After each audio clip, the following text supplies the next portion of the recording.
Welcome to BiggerPockets Money, show number 9. It's time for a new American dream, one that doesn't involve working in a cubicle for 40 years, barely scraping by. Whether you're looking to get your financial house in order, invest the money you already have, or discover new paths for wealth creation, you're in the right place. This show is for anyone who has money or wants more. This is the BiggerPockets Money Podcast. How's it going, everybody? I'm Scott Trench, and I'm here with my co-host, Miss Mindy Jensen. How you doing, Mindy? Scott, I am doing fantastic. Have you been outside today? It is a beautiful day following kind of a run of cold weather here in Colorado. Yeah, I mean, it was still a little bit of snow on the ground, so I drove to work today, but I'm thinking that because it's cleared up enough, I'm probably going to bike tomorrow. So I'm back to biking, and I'm very excited about it. It's like going to be 50 degrees all day, every day this week. Nice. And, today our guest mentioned that he bikes to work, and that was one of the reasons, or one of the ways that he saved money was biking to work. I noticed that a lot in these frugality interviews. People either work from home, or they bike to work, or they use public transportation, or some combination thereof. So they don't really have that huge car expense. I am pleased to see you biking again. Although he did just drive, I think he drove a 20-year-old car until maybe as recently as a few months ago when he bought himself a new one, right? Which is one of the perks. Yesterday. He bought a new car yesterday. Until yesterday. Yes, that's right. Oh, did I give something away about the show? Whoops. Yeah, you're giving away all the secrets to the show. He bought a new car. That's this. No, Drew, I'm really excited for today's guest because Drew is someone I met maybe 6 months ago, and I was just so impressed at what he was doing, how he was buying all this real estate in a really hot market that is Washington, D.C., and how he kind of just got out the gates right out of college and got his personal financial house in order and has just accelerated so rapidly towards financial freedom.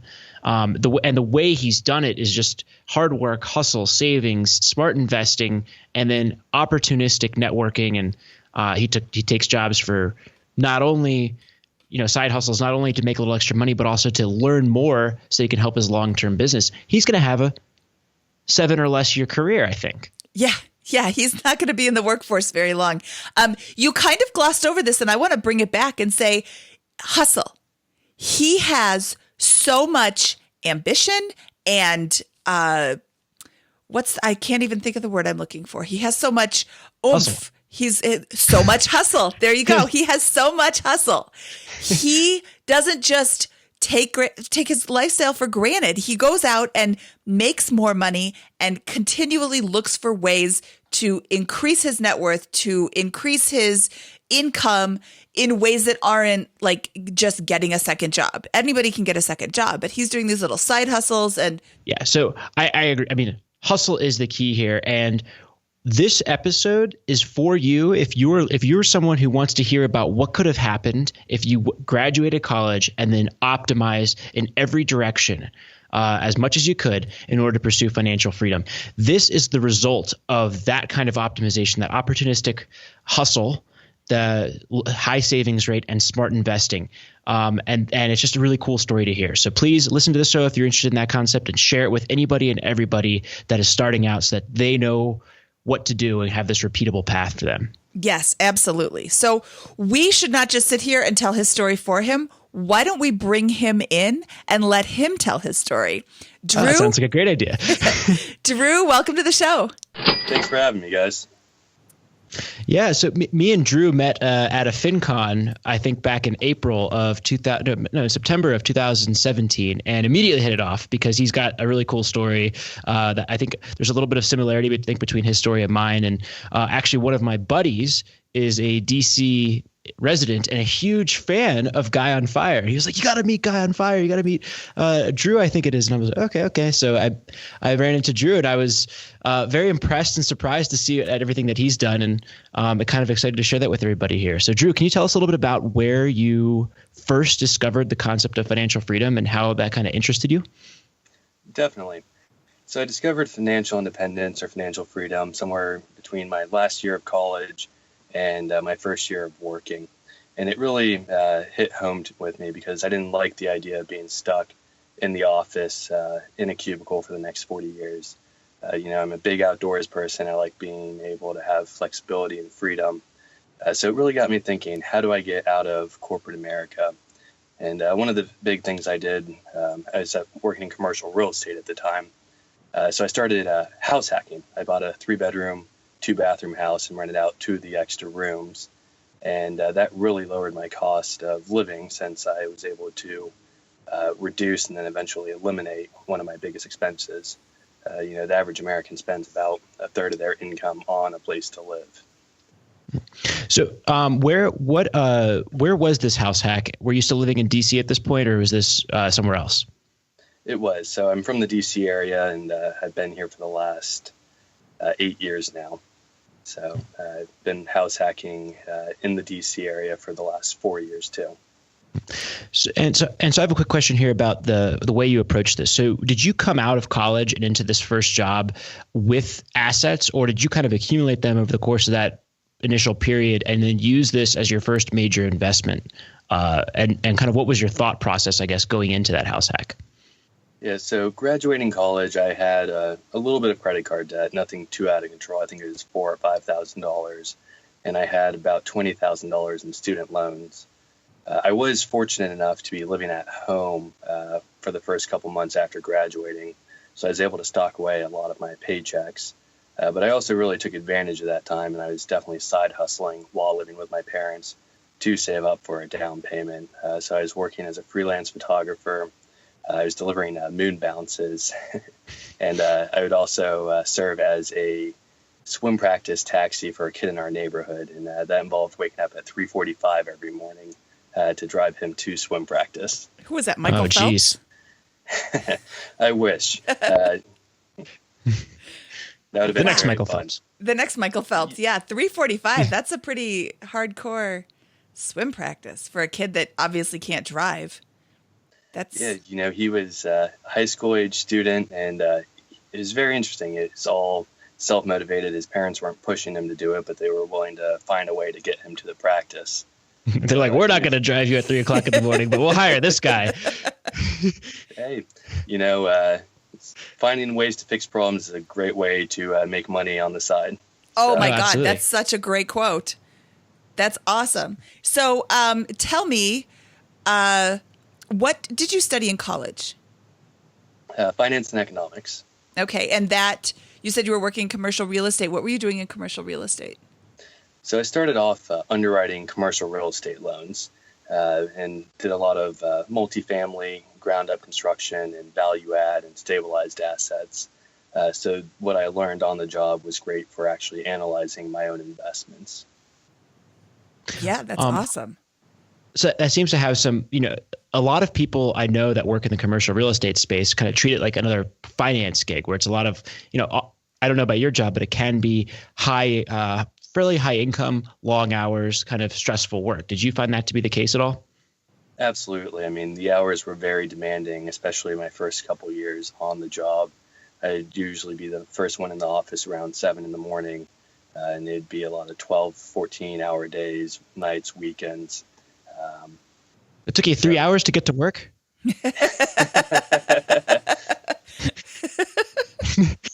Sorry. First you had to drop the kid off. Yeah. Oh, go ahead. Go ahead, Mindy. Oh, are you still doing commercial real estate? I am. So I still work in commercial real estate during the daytime, and I also run my own investments on the side.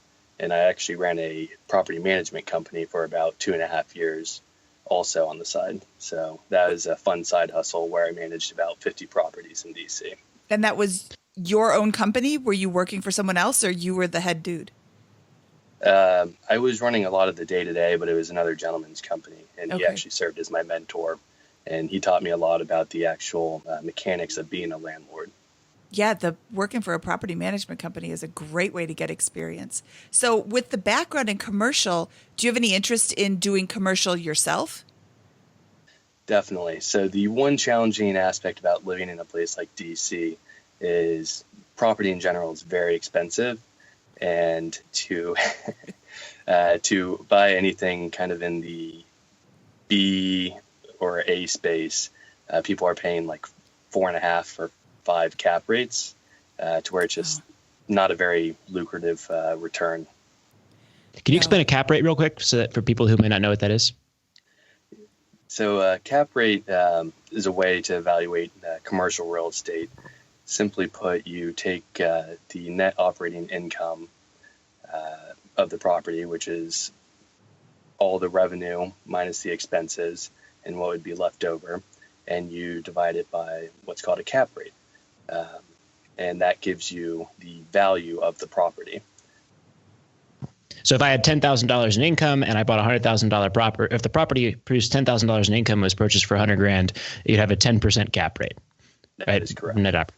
Awesome. So quickly, let's go back to the world of kind of personal finance and a house hack. And the reason I wanted to ask you about your career in commercial real estate here is because that's a high income, long hours career that I know, and I know a lot of peers that are in kind of situations like that who would love to learn more about personal finance, but they just can't seem to make the time or put in the effort after those long hours to then go and build private wealth. Yet you've been able to do that in a really cool way.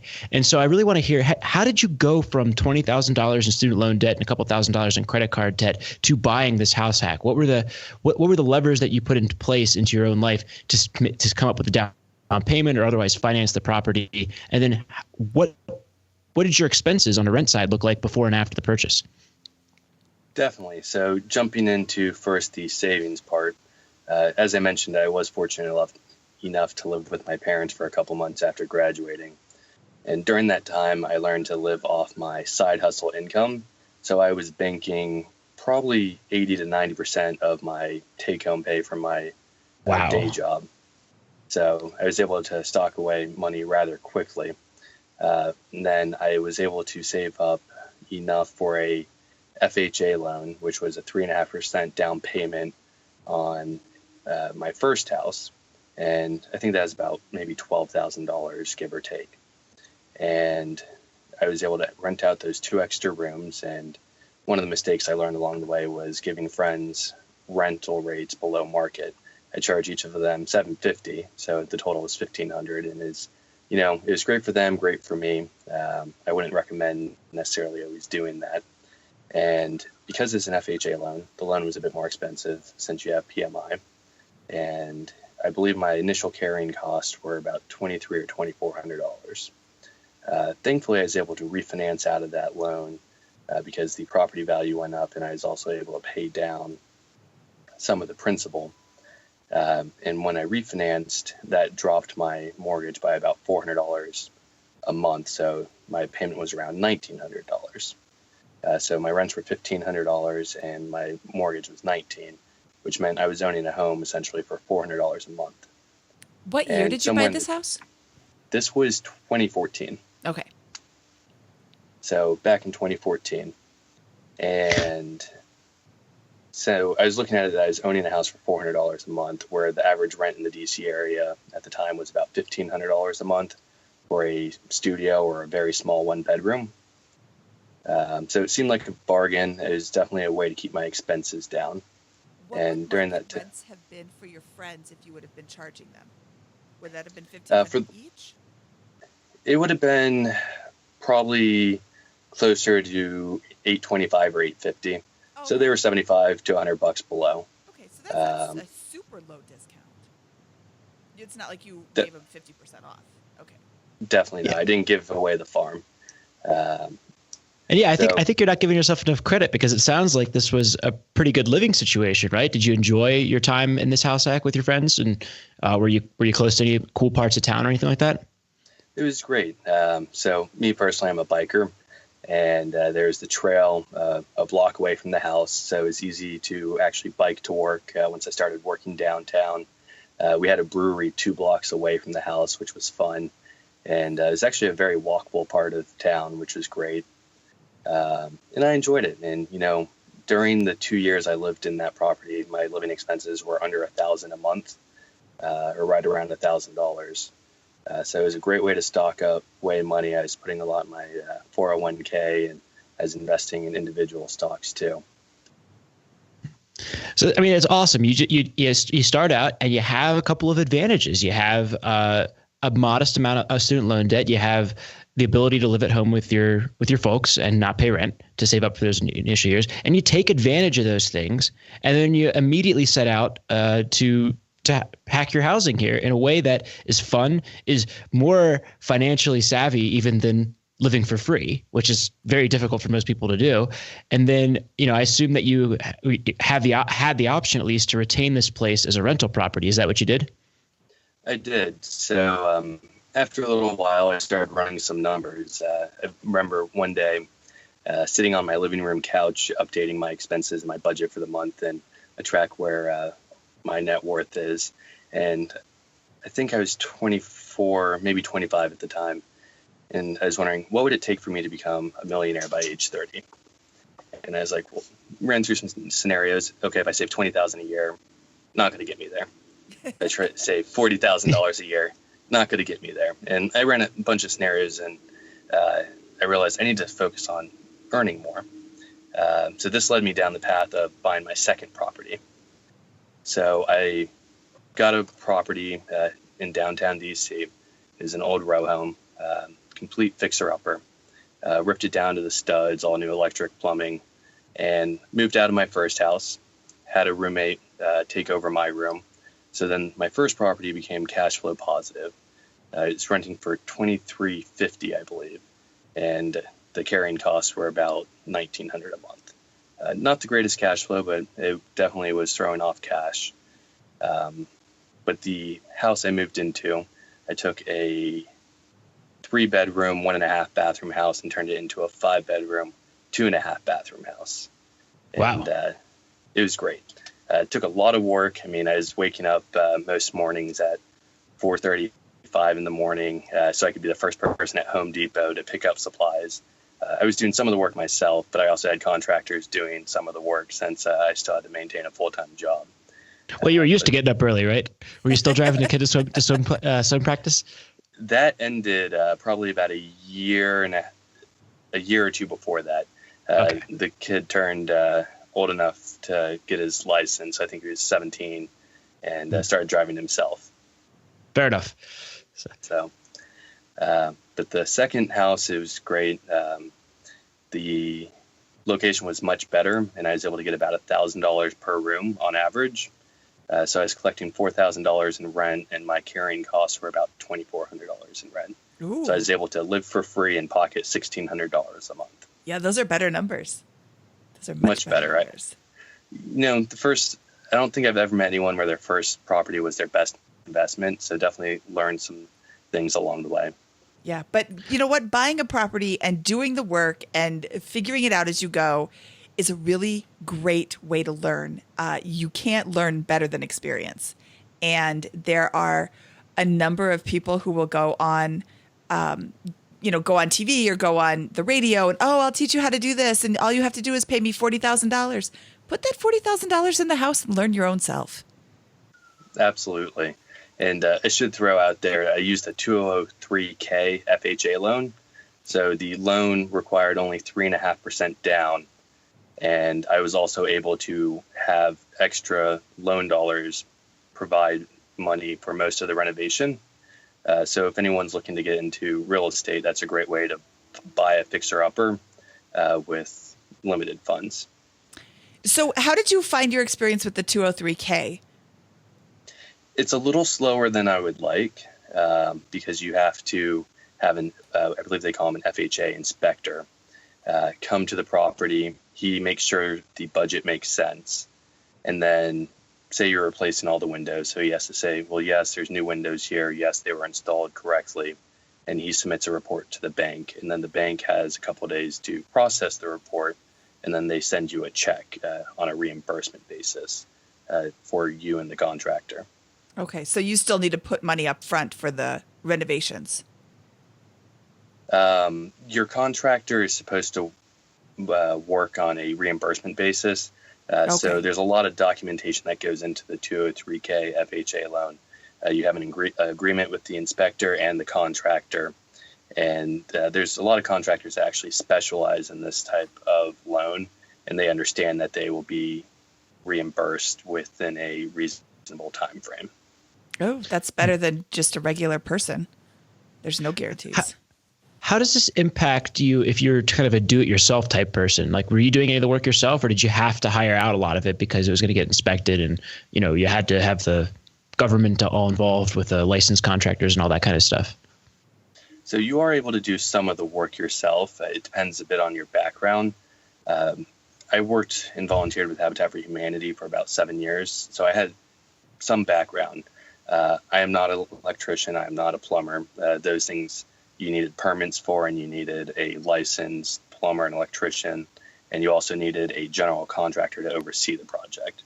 Now, if you are a licensed general contractor, you could run the job yourself.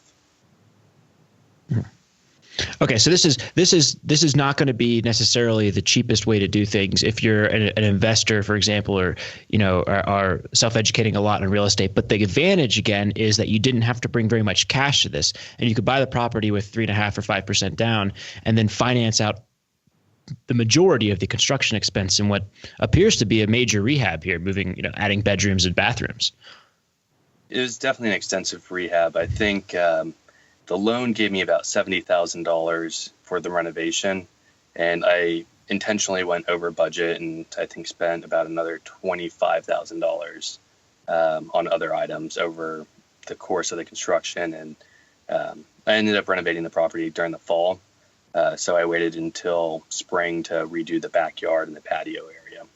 Okay, so you have the second property here with that's producing $4,000 a month or $1,000 per room. You've got your first property spitting off $2,300 in cash flow in rent on a $1,900 payment. What happens next? What was your next move there? How did things progress? So around the time I started the second property is when I started the side hustle as a property manager. So I was still working the day job, but my mornings, nights, and weekends, I was working as a property manager. The company started off around, I think it was about 23 or 25 properties when I joined, and we were able to actually scale the company up to just over 50 properties. So that was a fun learning process, learning how to rent an apartment, learning all the different landlord tenant laws. I was also doing a lot of the kind of handiwork, learning how to fix a toilet, what to do when a garbage disposal isn't working. So in many ways, I consider it kind of like going to school, except I got paid to learn. So I had a mentor teaching me everything, and I also was paid for my time, which is a good experience. That's a really great way to learn how to landlord. You're learning on somebody else's properties. And did you know this person ahead of time? Or what qualifications did you have that got you the job? So he was actually my real estate agent.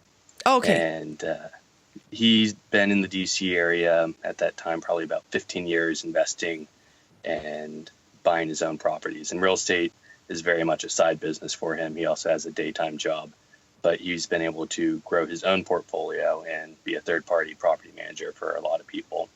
And he was looking for someone to free up some of his time and somebody that wanted to learn the ropes, and that's where I entered the picture. Nice. That's a nice mesh of both of your interests. It is great. I still pick up the phone occasionally when I have an issue, something I haven't seen before, and we bounce ideas off each other. So if anyone's interested in real estate, I highly recommend finding some form of mentor. I think it's fantastic. So you've got, so let's kind of figure out where we are right now. You've got the first two properties, right? The first house hack we just mentioned. You got the second one here with $4,000 in income. Do you then move out or buy another one, or what happens after this property? You've got the side hustle, you got a full-time job, you've got two properties. Things are starting to move along now, right? There's some scale that's getting into play. Definitely, I'm still hustling, keeping my expenses low. Still living in the house hack, but I've since bought two more properties. Can you tell us about those? Two additional properties that you're not living in, that you never lived Correct. in. Okay. So the first one was a duplex, or is a duplex, and it's 2x1, so 2-bedroom, 1 bathroom on each, and rent both of those out. And I bought that last spring. and the cash flow on that is great. I rent it for, I think, around $3,400 total, and it's about double the mortgage. Oh, nice. It's great. It's fantastic. What about the other duplex? So or the other unit? The other one is a triplex, actually, and I closed on that at the end of last year, and just finishing up the renovation process on that property. And that is 3 one-bedroom apartments, and should be wrapping up in the next couple weeks and getting tenants for that place. But that was a quick, easy renovation. I think I spent maybe $15,000, mostly cosmetic and new appliances. But that property will also rent for about double the mortgage. Okay, That's I want to awesome. talk more about your finances. You are making X at your job, and you are bringing in all this money. What is your current rate of savings? And I know that it goes down a bit during renovations. I'm a live-in flipper myself, and savings gets nowhere when you're actually in the middle of the renovation. Yeah, it's challenging to sometimes track when you have the renovation going on. As far as my day job, I probably save somewhere between 50 and 70% of that income. Oh, wow. So I save a majority of that, and I try to keep my living still modest. I'm not paying for rent or mortgage since I'm still living in a house hack, which is still doing wonders for my savings rate. And then as far as my real estate income, I save all of that and just plow it back into more real estate. So I think if you were to combine the two, it's definitely north of 70%. Wow, that's awesome. And all of your mortgages, it sounds like all of 4 mortgages are covered by the rent that you are receiving or will be with in the case of the triplex. They are. All of them are. There's a very comfortable margin above the mortgage. I think my break even is somewhere around 65 or 70% occupancy across the entire portfolio. That's so That's smart. great. That's so smart. So Scott was featured on BiggerPockets Money episode 2, and he has a savings account for each one of his properties. Hey Scott, maybe you should tell this story. So my rule of thumb is I put aside $20,000 for the first property, and then I added $10,000 to that pot for each additional property. And I may change that or tweak it as I scale my portfolio. But right now I've got about $40K just kind of sitting there ready for expenses. How do you handle an emergency fund, or do you even have one?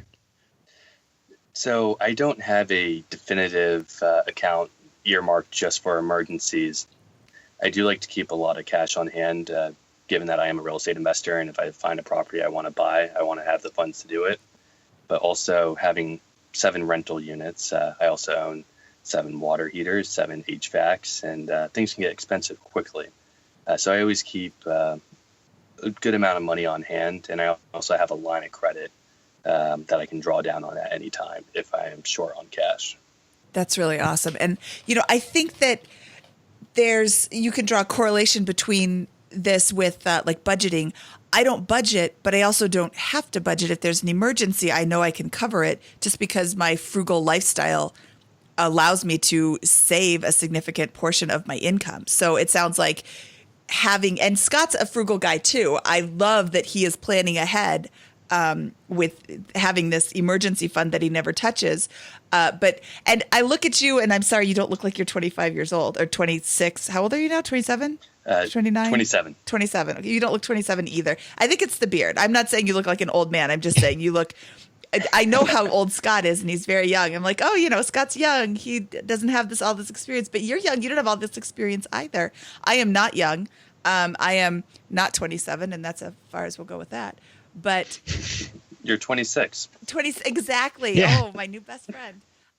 So I know from years of experience that I have enough money to cover it because I'm not going out and buying all this crazy stuff.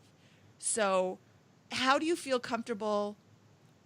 I mean, I guess it's just the savings rate allows you to feel comfortable with not having a huge specific account. It's definitely the savings rate. I mean, I definitely do keep a sizable amount in cash at all times, but it's also the cash flow. So all my properties are on year-long leases, so I know that there's predictable cash flow coming in. I also do have my paycheck from my day job. And given that my expenses are essentially walking around money in terms of what do I want to spend for food, transportation, and entertainment, that leaves a lot of room for error. So being frugal early on in life definitely helps. What I'm observing about you, Drew, and let me know if I'm wrong on this, is you're basically, in my opinion, doing all four areas of finance exactly correctly. And the four areas, as I define them, are the savings rate. You got a huge savings rate, 80-90% at first, and now 50 to 70. But that saving rate that savings rate you quote is just from your take-home pay. It doesn't include the additional income that you're getting from your rental properties now, right? Or some side hustles. Yeah, so you have a huge savings rate. You're consistently throughout this entire time period working on side hustles that will give you an opportunity to make a good income a good additional income. You have a high-paying job in the first place, which I'm sure was not an accident and something that you worked hard throughout your childhood and college to put yourself in position for. And then you're investing in a way that you're self-managing in a way that you believe will allow you to reap outsized returns over time, right? And that's a conservative position. That's not a risky or aggressive position. What you're doing isn't, crazy and wild. It's a conservative way to approach life and give yourself way more options than the next guy. Sorry, I just rambled there for a little bit, but that's what I'm seeing here, and I love it. It is crazy and wild. It is crazy and wild because in America we spend every dime we make and then some, and then we have brand new cars and we have fancy clothes and we go out to dinner all the time. And don't you feel like you're missing out on life? So I just had my first non-frugal purchase of my life other than real estate yesterday. Up until yesterday, I was driving a 20-year-old car that had over 200,000 miles on it. That's awesome. And she still runs, and I'll still probably use her, especially for property management stuff. But it's time to upgrade, so I splurged and bought a lightly used car. What kind of car do you have? A Honda Tucson, or excuse me, a Hyundai. Hyundai Tucson. Okay. I'm like, I'm not familiar with a Honda Tucson. Hyundai Tucson. I know that. My friend has that. So that's not, well, you could probably still use that for property management. So I just splurged. I am, like I said, 26. I just splurged on a car that I had been wanting since high school. And I have a 1991 Acura NSX that. Oh, wow. I am so excited to drive. This is the most awesome thing ever. But if I would have bought it when it was brand new, I would have had to spend like 3 years of salary on it. And that's just not the right choice. And now I spent less than a year's salary on it. And I'm at a point in my life where it's okay to buy that. So congratulations on your beautiful new purchase. Thank you. Well, and that's the whole point of this is you've done all these things over the last couple of years and hustled and worked. And now these options, okay, I'm going to get exactly what I want because that's the whole point of doing this in the first place is to give you those things. Well, I guess one question kind of going along this is what was your lifestyle like when you were doing this? And is there any change now that you're kind of maybe on the other side and continuing to accelerate your rate of progress? Yes. So the first couple of years out of the gates, I was definitely more frugal, tracking every single expense. I've developed a frugal lifestyle, so I don't necessarily follow a budget or say I spent $10-$30 too much in this category type of thing. So I've definitely loosened the belt a bit, but yeah, I guess does that answer the question? Well, I guess what do you do for fun? Where do you go to bars? Do you travel? What's he doesn't have fun. Do? He's frugal, and you can't do anything fun when you're frugal, Scott. Yeah. Oh, I see. We're the frugal weirdos that have no fun. No, actually, I do have a good bit of fun. I just balance it with very little sleep. So I love the outdoors. I'm a big biker. I love hiking. I love climbing. I do go out to the bars occasionally, not really my scene. I'm a big foodie, so my splurges are definitely trying the new trendy restaurants around town. Wow, that could be a splurge. So what kind of biking do you do? Road, mountain? So I lived in Colorado when I was younger, and back then I did a lot more mountain. The DC area is better for road. We have a ton of trails. There's probably 400 or 500 miles of trail network where it's all paved. Nice. And you've got all those monuments to drive past and statues and awesome places that we've got some in Denver, but I mean, Denver's got the mountains, so.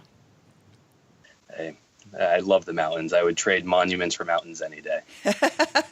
Well, come visit. You can stay with Scott. He's got extra rooms. Yeah, one day we'll be neighbors out here, maybe. Sounds No, like so a dream. what's next for you then? So you've got you got the 4 properties, the 2 additional rentals that you've accumulated. Job seems to be going well. Side hustle seems to be going well. What are you going to do next? So right now, I guess we'll ask ourselves, why are we doing this? Really financial independence. I'm probably a year or 2 out from, I guess, being financially independent. Right now, working on diversifying a bit away from real estate and stocking money into index funds, dividend stocks, and trying to develop other side hustle incomes. But ultimately, I want to get away from corporate America. I definitely want to do a lot of traveling. I have a lot of bucket list items I'd like to do. Bike across America or do the Appalachian Trail. But, those things are tough to do when you have a 9-to-5. So at what point would you consider yourself ready to leave corporate America? Is there a number for you? Is there a certain amount of properties? What is ready to leave corporate America? Because a lot of people would say you're ready, right? A lot of people would say, hey, if I don't spend there very much and I got 4 rental properties, in the DC area, I'm done. Still trying to figure that out. With the 4th property, I bought it at the end of last year, so I need to recoup some of those costs. There's definitely a lot of money flowing out between the purchase or the down payment and the renovation. And I also need to make sure that property is humming along nicely and there's no issues with it. But sometime in the next probably 2 years or so, I'll feel comfortable enough with the cash flow. And really the big thing is also just building back up kind of my emergency fund. When you do have real estate, you want to make sure you have money aside when errors do happen. You have roofs, you have HVACs. There's a lot of expensive items that may need repair in the future. Right. So we briefly talked on side hustles with the pool kid is now gone and you don't work for the property management company anymore. Is that correct? That is correct. Okay. So what are your current side hustles? So other than the real estate, I do run my blog where I talk about financial independence. I talk about real estate investing and dividend investing. So working on that, I am also working on a house hacking course. So there's a couple of the ones right now, and I have a few others that are still a little too early to talk about. Okay. What has been your biggest challenge with the house hacking? Where I am currently, DC real estate, the prices keep going up. And the thing with single family homes, people talk about cap rates. That's not really a good metric for residential properties because people are willing to pay for a house what they think it's worth to live there as opposed to the income it would generate. So if you're in a good school district or desirable neighborhood, it's tough to make the numbers work sometimes. I think now 1 out of every 3 properties in DC is over $1 million. Oh, wow. Definitely wouldn't recommend doing $1 million house hack. No. Well, a lot of people, though, the prices in DC just seem absurd in general compared to where they're, a lot of people are out in places where you can buy a house for $100,000, right? The way you're doing it, which I think is really smart, and the way that my friend is doing it is, hey, I'm going to buy a nice place in a part of town that I would want to be in and that I'm kind of proud to own, but I'm going to rent it out by room.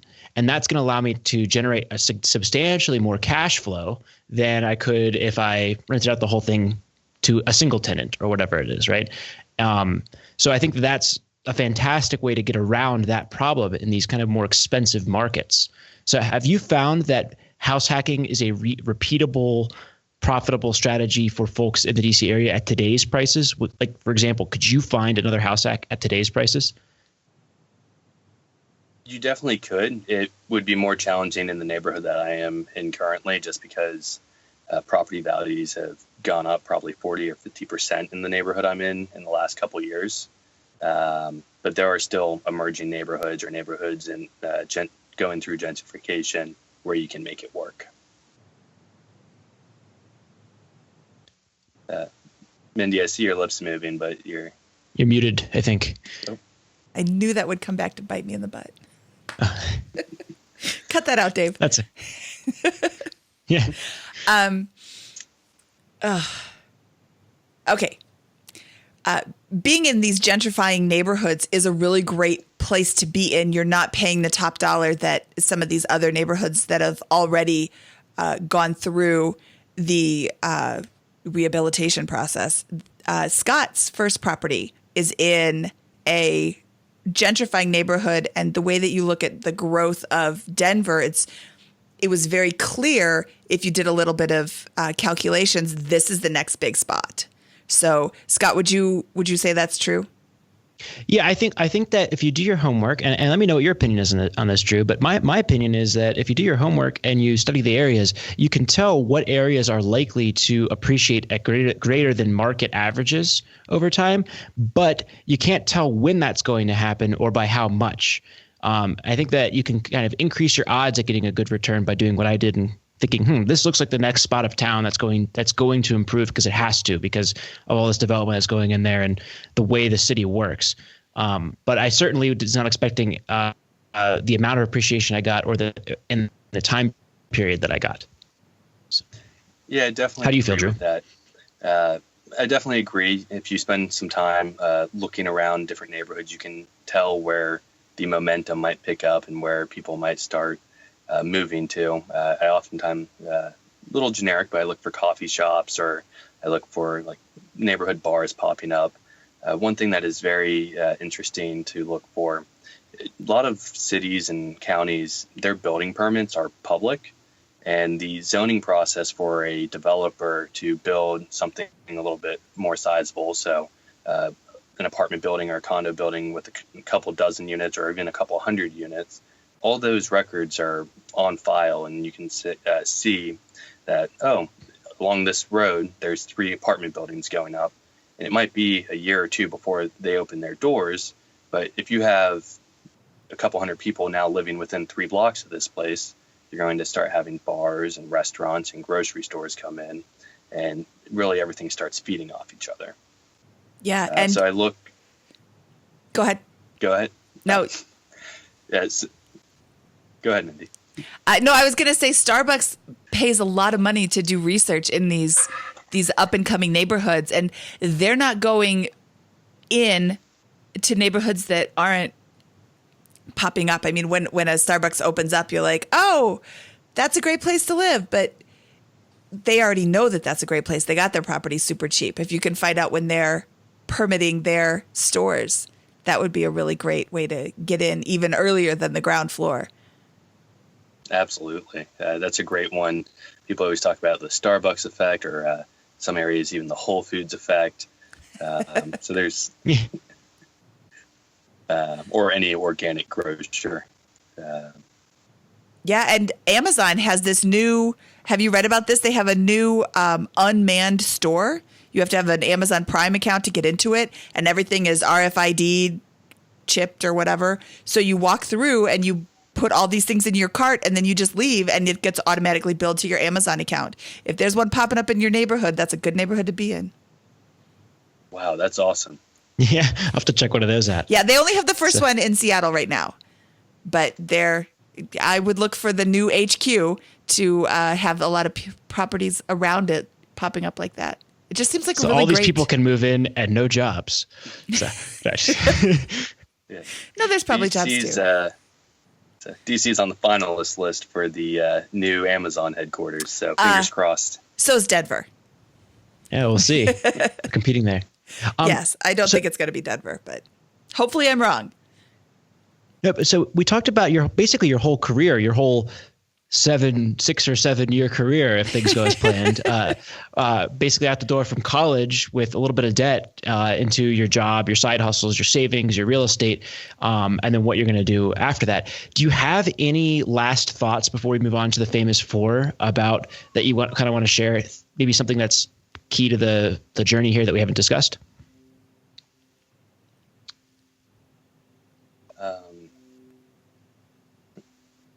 Do you want me to re-ask the question here in a way that allows you to say, "Hey, nope, that's it."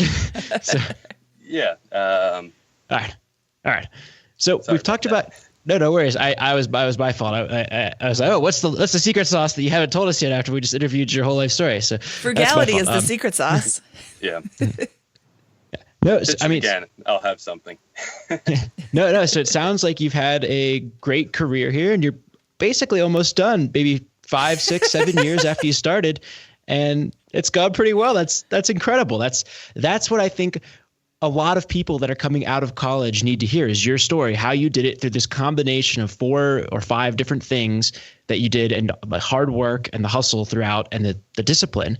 And now you've just really set yourself up to do it kind of whatever you want for the rest of your life. Do you have anything to add to that before we go on to the famous 4? Does that pretty much cover it? That pretty much covers it. Just frugality, saving, and investing. You do those 3, and they'll take you to good places. I'm going to add one: hard work. You didn't just sit there and do nothing and have all of this just come to you because you're such a handsome guy, because you're such a nice person, because you drove the kid to swimming at 3:45. You got here because you drove the kid to swimming at 3:45, and that's not something that a lot of people are willing to do. Oh, I could never do that. I could never get up early. I think hard work really benefits. I mean, hard work really benefits. That's great. Profound. Hard work really pays off. And doing these things, and I mean, when you're 25, 27, you don't need a ton of sleep. Your body will just recharge itself. So do it while you're young. And do all of your friends make $1 million a year? Probably not. I mean, maybe the year in DC, maybe that's a stupid question to ask. But I mean, all of your friends are living like college students. You can live like a college student too. You're not making these huge sacrifices. It's a lot more difficult to make these huge sacrifices when you're 40 years old and you have kids and, you've got a different life. But when your adulthood is just starting, live as frugally as you can and bank all the cash you can. Yeah, you hit on something actually that really resonated with me. One of the best pieces of advice I ever actually received was to live like a college student for as long as you possibly can. College, some of the most fun times of life, but I don't think many of us had a lot of disposable income. So just because you have a paycheck, doesn't mean you need to start spending money wildly. Yeah, spend money on good beer. Yeah, I love it. I do drink a little bit nicer beer than I did in college. I think I was drinking Natural Light for 4 years there. So I've graduated on to Coors Light now. So Denver's going to kick you out. We've got some local breweries. Coors Light. A little nicer beer now. Yeah. Denver's going to kick you out for Natural Light.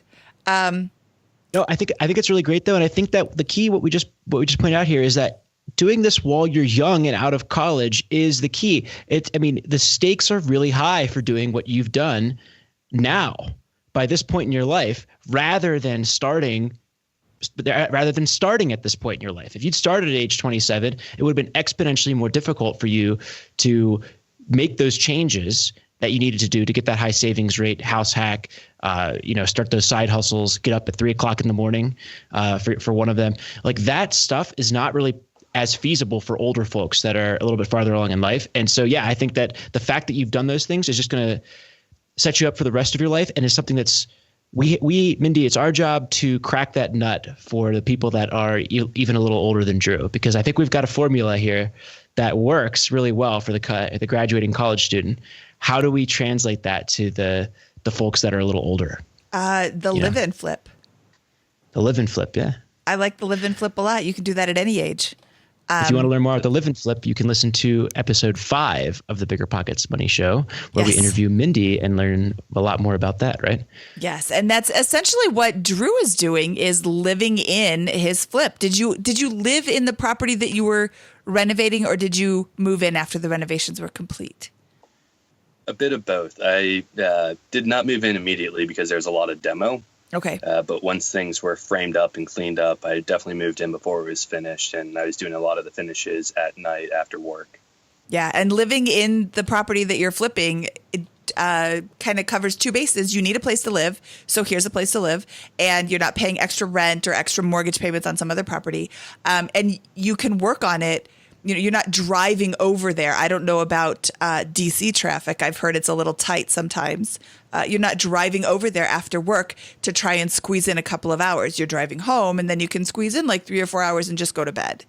And yeah, that's something you could do at any age, but really even house hacking. You can live in one half of a duplex and rent out the other half. You don't have to do the house hacking that Drew is doing where you live in the property and rent out extra bedrooms, although you could certainly do that. I have a friend who has a house hack. They rent out the whole basement to somebody who is actually a traveling musician.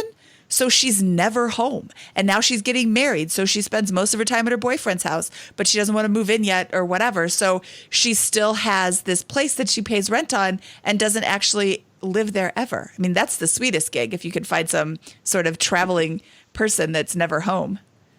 That's the best roommate ever. Yeah. Well, awesome. Okay. Let's go ahead and move on to our famous four and close up here. All right. So, Drew, what is your favorite finance book? You mean other than your book and Scott's book? Yes, other than How to Sell Your Home and Set for Life. I'd have to go with The Millionaire Next Door or Rich Dad, Poor Dad. So, Rich Dad, Poor Dad is the most recommended book on the BiggerPockets Real Estate Podcast. And the Millionaire Next Door does not get enough love. I think it should be everybody's favorite book. That is such an amazing book, and it's so powerful. You know, you live next door to a millionaire, you just don't know it. They don't have flashy cars, they don't have flashy things. They save a lot of money. They're just regular people. They drive Ford F-150s. You mean they don't have brand? Oh, go ahead. You mean they don't drive brand new cars and have McMansions and go on lavish vacations all the time? They don't. Those people are not millionaires, contrary to what you may believe by their lavish exterior lifestyle.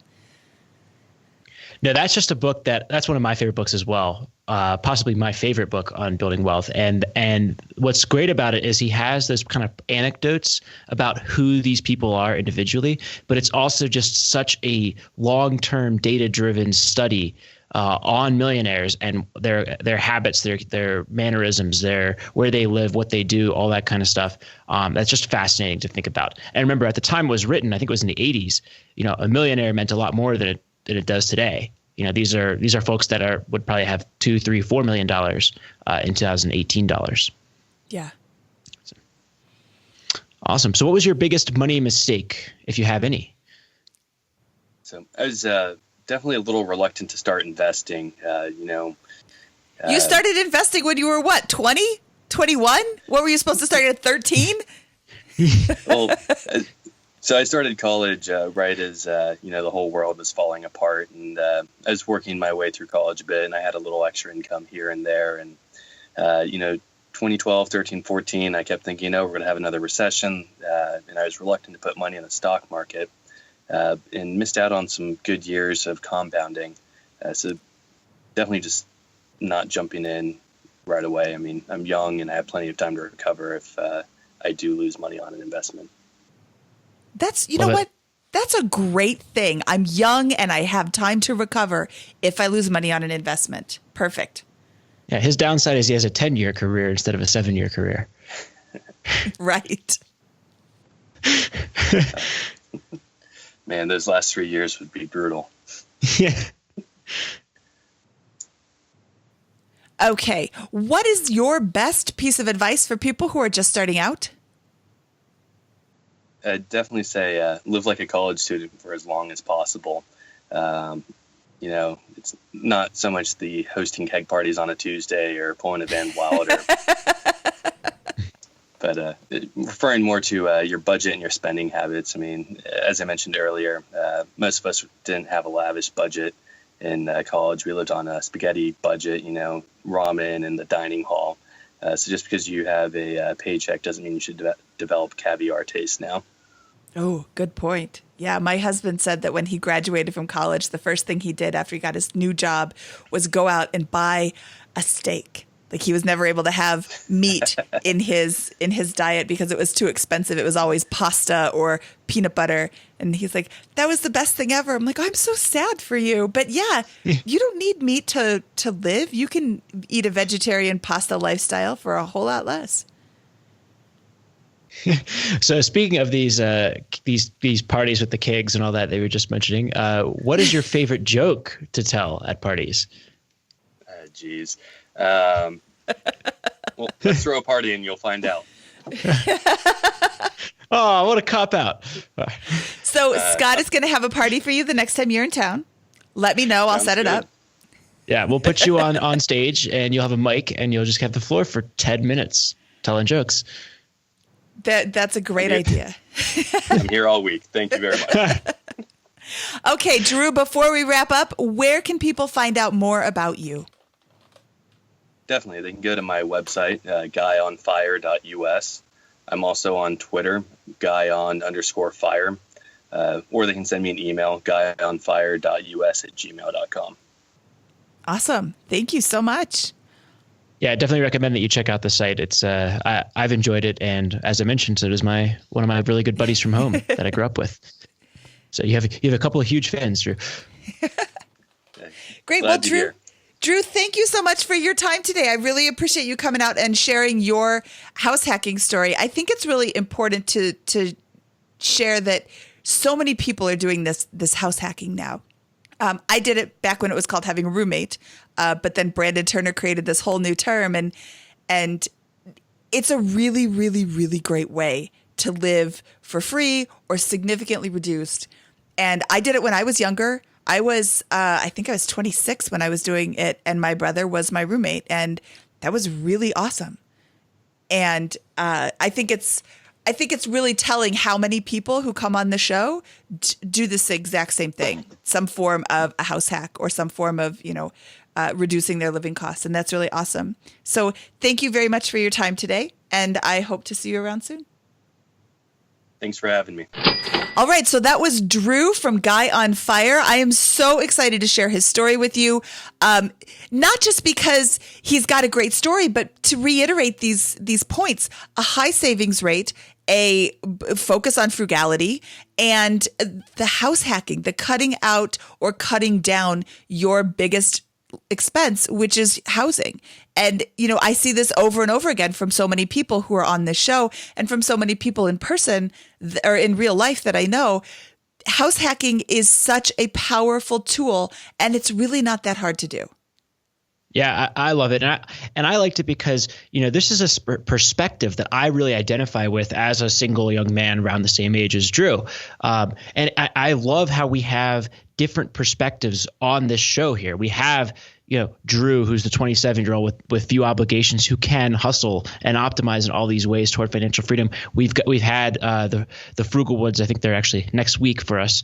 And we've had the Waffles on Wednesday. All these folks that are in different life situations, families, people who are thinking about starting families, single. This is an example of why it's so important and so incredibly powerful to take care of this financial part of the equation, to complete financial independence prior to moving on to those other stages in life. It's just so efficient and so effective for them.